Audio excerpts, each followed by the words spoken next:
Halo semuanya, selamat pagi, siang, sore, malam. Balik lagi sama gue di Sapri Bahas Cinema. Di kesempatan kali ini gue ingin membahas mengenai satu series yang baru aja selesai tayang di video, yaitu series yang berjudul Drama Ratu Drama.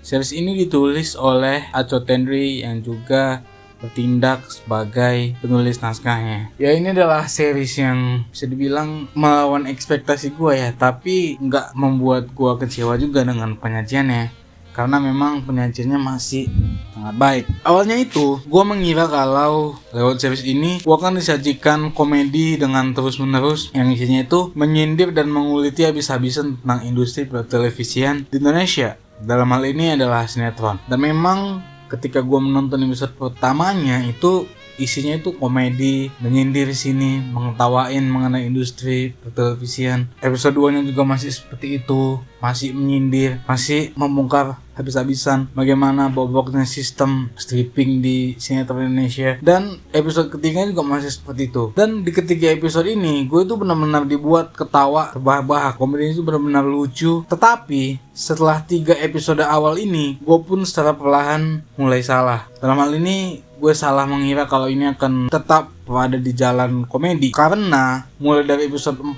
sampai seterusnya series ini akan semakin mendekat dan mengarah ke genre drama dibandingkan komedi. Walau memang tetap sampai tamat episode ini masih tetap menyindir, membuat sindiran, dalam hal ini bisa dibilang mengkritisi juga kebobrokan dan hal-hal negatif yang berada di industri pertelevisian yang memang udah diperlihatkan banget oleh Aco Tendri selaku sutradara dan penulis naskahnya. Series ini sebenarnya itu adalah kisah yang terinspirasi dari kisah nyata sang sutradaranya, yaitu Aco Tendri sendiri, yang kemudian dikombinasikan dengan novel yang rilis di Storytel, yaitu Sweetheart of Nobody karya dari penulis Santi Susilowati, dimana ceritanya itu mengikuti perjalanan seorang aktris yang merupakan spesialis dari peran-peran jahat di sinetron. Tetapi di kehidupan nyatanya Juliet atau Ijul adalah sosok yang ramah, sangat berbeda lah dengan karakter yang diperankannya di depan kamera. Karena itulah ia pun akhirnya ingin berperan menjadi tokoh yang baik untuk memperbaiki reputasinya yang sudah rusak di mata banyak orang. Di mata banyak orang Ijul adalah seorang yang jahat, yang suka melakukan rencana-rencana jahat, yang suka melakukan kejahatan-kejahatan yang di luar nalar. Tetapi di dunia nyata Ijul sama sekali bukan sosok yang seperti itu. Sang sutradara sendiri yaitu Aco Tendri itu juga seperti gue bilang memasukkan unsur autobiografi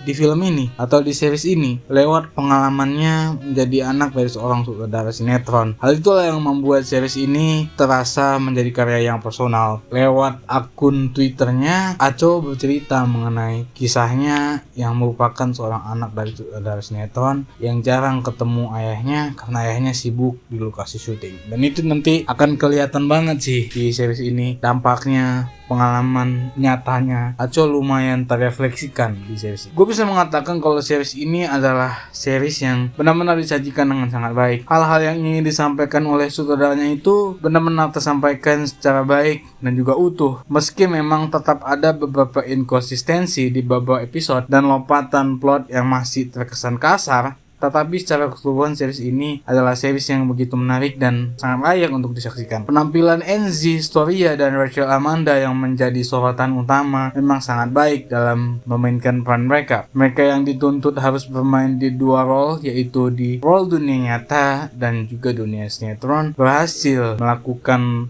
dan menghidupkan peran ini dengan sangat baik. Sayangnya gradasi emosi dan karakterisasi dari kedua karakter ini belum terlalu banyak dieksplor dan sampai akhir tidak benar-benar terungkap secara utuh. Tetapi untungnya pula di 2 episode terakhirnya itu karakterisasinya walaupun tidak diperlihatkan gradasi yang benar-benar utuh, itu tetap berhasil menghasilkan klimaks dan konklusi yang layak untuk masing-masing karakternya. Jadi gue bilang tuh gradasi karakternya itu masih belum benar-benar dimaksimalin ya. Maksudnya karakter Ijulnya itu masih terkesan too good to be true. Begitu juga dengan karakter yang dimainin oleh Amanda juga masih kelihatan too bad to be true. Walaupun nggak selebay apa yang disajikan di sinetron, tapi gradasinya itu masih belum kelihatan. Tetapi ketika dia 2 episode terakhir, gradasinya lumayan ada walaupun dengan lonjakan karakterisasi yang agak sedikit kurang mulus dan terkesan cuma untuk membuat karakternya kembang aja, tetapi nggak diperhatikan banget gitu di detail-detail pengembangan karakternya. Selain kedua orang ini, ya Yoon-woo itu juga tampil sangat baik. Bahkan gue bilang dia adalah satu-satunya aktor yang kelihatan effortless dalam memerankan perannya sebagai ayah dari Ijul. Kalau gue bilang sih ya, orang ini tuh kalau napas aja di depan kamera itu actingnya itu udah mantap gitu. Ya benar-benar level keaktorannya itu udah nggak perlu ditanyakan lagi. Ya Yoon-woo salah satu aktor senior Indonesia yang sangat konsisten di film-filmnya dan selalu berhasil memberikan sesuatu lah di karya-karya yang ada dianya. Drama ini adalah series yang cukup menarik dengan sentilan-sentilannya terhadap industri sinetron yang seharusnya memang sudah membutuhkan perombakan total. Lalu series ini, platform video juga sebagai rumah dari series ini itu kelihatannya itu udah semakin serius menjadi rumah bagi series-series berkualitas tanah air. Ya intinya sih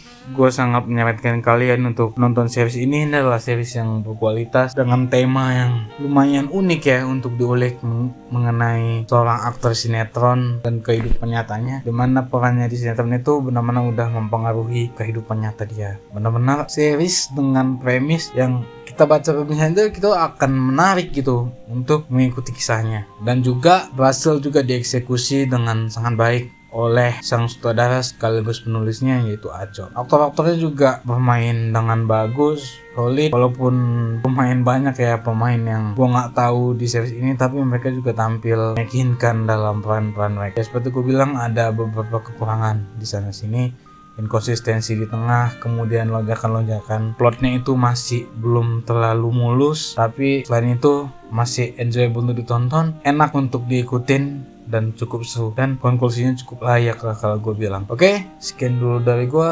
Seperti bisa, jangan lupa like, comment, subscribe ke channel ini, share video ini jika kalian anggap ini bermanfaat. Gue Syafril, see you another time, and bye bye, adios.